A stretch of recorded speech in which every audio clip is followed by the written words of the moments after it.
ఆ ప్రాంతం కరువు క్యారాఫ్ కనుచూపు మేర కొండలు గుట్టలే. అందుబాటులో ఉన్న సాగునీరు అంతంత మాత్రమే.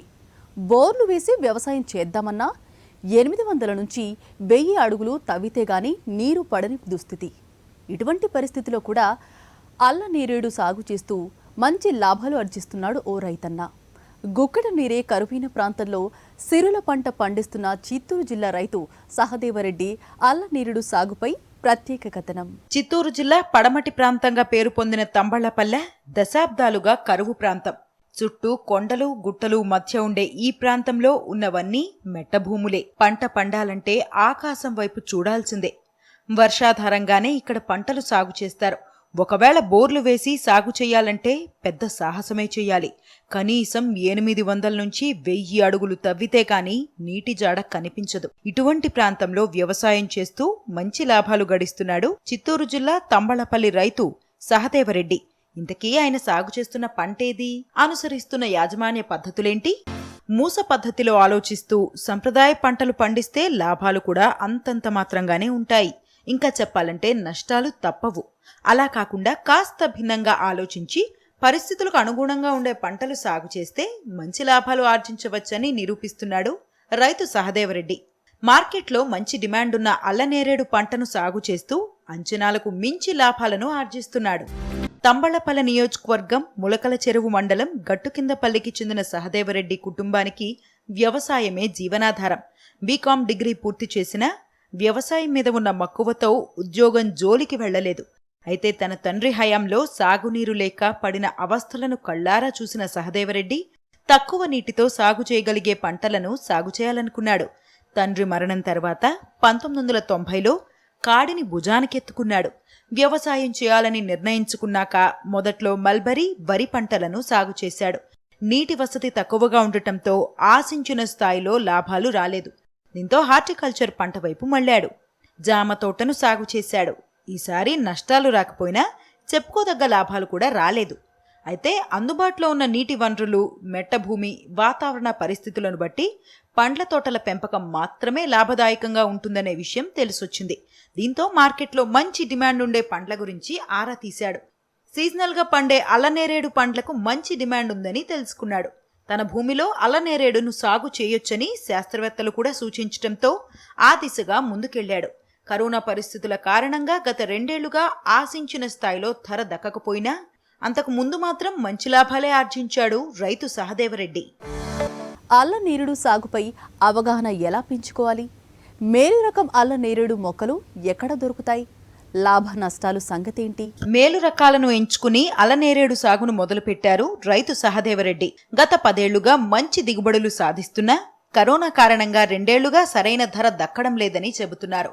దూర ప్రాంతాలకు పండ్లను ఎగుమతి చేయలేకపోతున్నామని, దీంతో స్థానిక మార్కెట్లో తక్కువ ధరకే విక్రయించుకోవాల్సి వస్తోందంటున్నారు. అల్లనేరేడు సాగులో కూలీల కొరత ప్రధాన సమస్యగా మారిందని, రోజంతా పనిచేసిన 30 నుంచి 40 కిలోల పండ్లను కూడా కోయలేని పరిస్థితి ఉందన్నారు. మాకు 10 సంవత్సరాల క్రితం బోర్లన్నీ డ్రై అయిపోయినాయండి. అప్పుడు నీటి కొరత బాగా ఎక్కువగా ఉంటే అప్పుడు బిగిన్ చేసి తక్కువ నీటితో ఎక్కువ వ్యవసాయం చేయించిన ఉద్దేశంతో వేసాము. వేసిన 3 సంవత్సరాలకే పంట స్టార్ట్ అయిందనమాట. మంచి రకాలను ఎంచుకొని మా హార్టికల్చర్ ఆఫీసర్లతో మాట్లాడి బయట కర్ణాటక ప్రాంతానికి కొన్ని మొక్కలు సెలెక్ట్ చేసుకొని వచ్చి వేసాము. దీనిలో బహుడోలి అనే రకం చాలా ప్రాచుర్యం పొందింది. తర్వాత గోకాక్ యూనివర్సిటీ బాగల్కోట్ నియర్ ఉంది కర్ణాటకలో, అక్కడి నుంచి తెచ్చి గోకాక్ అనే వెరైటీ వేసాము. అది కూడా బాగా సక్సెస్ అయింది. ఒక 3 సంవత్సరాల నుంచి మంచి దిగుబడులు స్టార్ట్ అయినాయి. గత సంవత్సరం ఒక 25 టన్నులు దిగుబడి వచ్చింది. మంచి రేట్లు కూడా వెళ్ళాయి.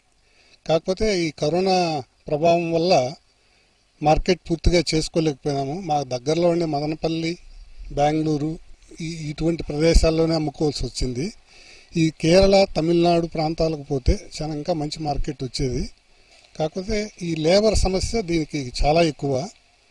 మొత్తం ఈ కట్టెలపైనే, ఎదురు బొంగలపైనే ఎక్కి పెరకాల్సిన పరిస్థితి. ప్రతిరోజు 30 నుంచి 40 కేజీలు ఎక్కువ అంటే పెరికేదానికి అవకాశం ఉంది. కర్ణాటకలోని బాగల్కోట్ నుంచి మేలు రకం మొక్కలను సేకరించారు రైతు సహదేవరెడ్డి. 3 అడుగుల లోతు గుంతలు తవ్వి అందులో పశువుల పేడ, వేప చెక్క వంటి సేంద్రియ ఎరువులు వేసి మొక్కలు నాటారు. నాటిన 3 ఏళ్లకు పంట చేతికొచ్చిందని, గత సంవత్సరం మంచి ధరకు పండ్లు అమ్ముడుపోయాయని చెబుతున్నారు రైతు సహదేవరెడ్డి. బాగల్కోట్ నుంచి గోకాక్ అనే వెరైటీ తీసుకొని వచ్చి 1x1x1 అంటే 3 అడుగులు వెడల్పు, 3 అడుగులు లోతు గుంతలు తీసి, గుంతలకు పశువులేరు వేసి, వేప చెక్కేసి మొక్కలు నాటాము. నాటిన 3వ సంవత్సరానికే మాకు కోత బిగినైంది. 3వ సంవత్సరం నుంచి ఇప్పుడు ఒక తోట వచ్చి 1000 మొక్కలు నాటాము. 3 సంవత్సరాల నుంచి ఇప్పుడు 6వ సంవత్సరం మంచి దిగుబడి వచ్చింది. లాస్ట్ ఇయర్ పెద్ద మార్కెట్ దొరికింది. 185 రూపాయలు అమ్మినాం. టాప్ రేటు 135, 185 మధ్యలో అమ్మినాం. ఈసారి కరోనా ప్రభావంతో రేట్లు బాగా తగ్గాయి. ఎరువులంతా మేము కొంచెం ఆర్గానిక్లోనే చేస్తున్నామండి. మన పశువుల ఎరువు, వేప చెక్క ఇలాంటివే వేస్తున్నాము. రసాయనిక ఎరువుల జోలికి పోలేదు. రసాయనిక ఎరువుల జోలికి పోకపోతే క్వాలిటీ బాగుంటుంది, కొంచెం నాణ్యమైన కాయ దిగుబడి వస్తుంది. కాయలో తీపిదనం కూడా ఎక్కువ ఉంటుంది. అల్లనేరేడు పెంపకంలో ప్రధానంగా రైతు తీసుకోవాల్సిన జాగ్రత్తల గురించి సహదేవరెడ్డి మాట్లాడుతూ, మొక్కలు ఎక్కువగా ఎత్తు పెరగకుండా చూసుకోవాలని, పెరుగుతున్నప్పుడే ప్రూనింగ్ చేసుకోవాలని, దీనివల్ల కూలీల ఖర్చు చాలా వరకు తగ్గుతుందని చెబుతున్నారు రైతు సహదేవరెడ్డి. దీంట్లో మెయిన్ ఉద్దేశం ఏమంటే హైట్ పోకూడదు. హైట్ పోతే మనకు వచ్చిందంతా లేబర్కి ఇచ్చేయాల్సి వస్తుంది. లేబరు పైన కట్టెల పైకి ఎక్కి, వెదురు బొంగల పైకి ఎక్కి కాయలు కోయాలా. అటువంటి పరిస్థితి రానియకుండా మనం ఈ ఫామ్ అంతా ప్రూనింగ్ చేసి 12 అడుగుల వరకే చేసి ప్రూన్ చేసి పక్క కొమ్మలు విస్తరించే విధంగా చేసినాం. అందువల్ల మాకు ఆడకులతోనే కాయలు పెరికి చేస్తున్నాం. సాగు పద్ధతులు, ఎరువుల యాజమాన్యం, పంటకాలం వంటి విషయాలతో పాటు మార్కెటింగ్ పైన పట్టు పెంచుకోవాలి. పంట చేతికొచ్చిన తర్వాత కూడా మార్కెటింగ్ చేసుకోవడం కాస్త ఆలస్యమైన నష్టాలు తప్పవు.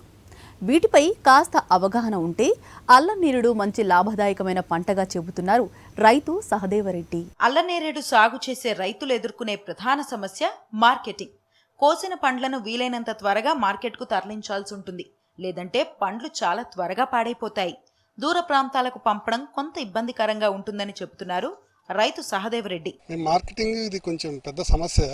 ఎందుకంటే కాయలు పొద్దున్నే 6 గంటల నుంచి 1 గంటల లోపల కాయలు పెరకాల. మార్కెట్ మదనపల్లికి అయితే 2 గంటల లోపల మదనపల్లికి పోవాల. తమిళనాడులో మదురై సిటీకి పోవాలంటే 10 గంటలకు మండి అనమాట. ఇక్కడి నుంచి చాలా తొందరగా మార్కెట్కి పోవాలా. లేదంటే బెంగళూరుకి పోవాలంటే రేపు ఉదయం మార్కెట్, సిటీ మార్కెట్ అయితే తెల్లవారు 3 గంటలకే పోవాల్సి వస్తుంది. ఈ మార్కెట్ ట్రాన్స్పోర్టింగ్ ఇవంతా సొంత బండ్లు పెట్టుకునే పోవాలా. మనకు తగిన వెహికల్స్ అందుబాటులో లేవు. కాకపోతే ఈ సరుకు ఎంత తొందరగా పోతే అంత తొందరగా సేల్ అవుతుంది. ఇది కేవలం 3 రోజుల మటుకే ఉంటుంది లైఫ్. దీని పీరియడ్ తక్కువ అనమాట, లైఫ్ స్పాన్ తక్కువ. ఈరోజు తెల్లవారు 6 గంటలకు మార్కెట్లో ఉంటేనే రేపు వినియోగదారుడు రేపు ఎల్లుండి తింటాడు.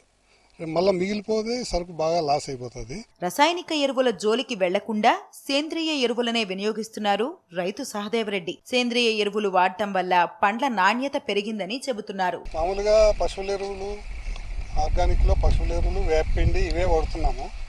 మేమైతే రసాయనిక ఎరువులు ఏమాత్రం వాడలే. ఎందుకంటే కాయలో నాణ్యత ఆర్గానిక్ ఎరువుల్లో వచ్చిన నాణ్యత రసాయనిక ఎరువుల్లో రావట్లేదు.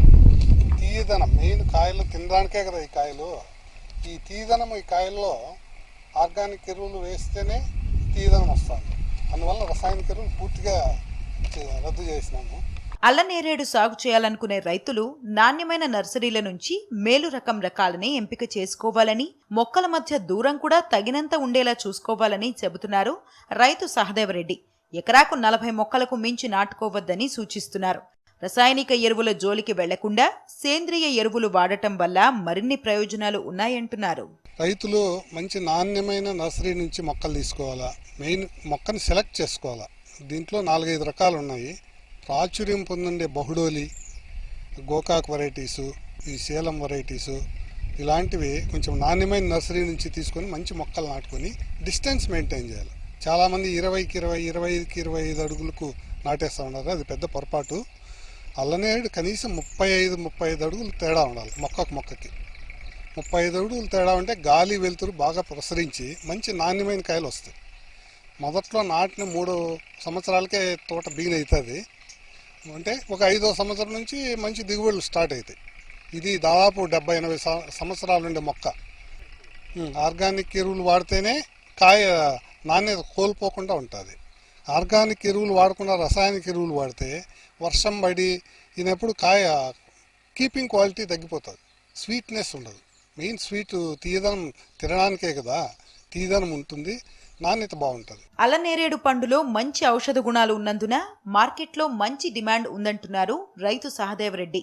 షుగర్ పేషెంట్లకు ఇది దివ్య ఔషధమని, కిడ్నీలో రాళ్లు కరిగించేందుకు కూడా అలనేరేడు ఉపయోగపడుతుందని, ఇమ్యూనిటీని పెంచుతుందనే ఉద్దేశంతో కరోనా పరిస్థితుల్లో కూడా ఈ పండ్లకు మంచి ఆదరణ లభిస్తోందని చెబుతున్నారు. డాక్టర్లు కూడా బాగా రికమెండ్ చేస్తున్నారు, అల్లనేరేడు పండు తినండి. దీంట్లో కాయ కంటే విత్తనంలో మన కాఫీ మాల్ట్ టైప్లో దీంట్లో విత్తనాన్ని పొడి చేసి వాడితే షుగర్ పేషెంట్లకు చాలా మంచిదని, ఇంకా కిడ్నీలో మొత్తం రాళ్ళను కూడా కరిగించే గుణము అల్లనేరేడుకు ఉందని చాలామంది డాక్టర్లు ఈ మధ్య చెప్తున్నారు. ఈ కరోనా టైంలో ఇమ్యూనిటీ పవర్ కూడా ఈ పళ్ళు తినడం వల్ల కొంచెం బాగా పెరుగుతుంది అని చాలా నమ్మకంగా తింటున్నారండి. కరోనా పరిస్థితుల కారణంగా కొంతమేర ధర తగ్గినప్పటికీ మిగతా పంటలతో పోలిస్తే అలనేరేడు సాగు లాభదాయకమేనని చెబుతున్నారు రైతు సహదేవరెడ్డి.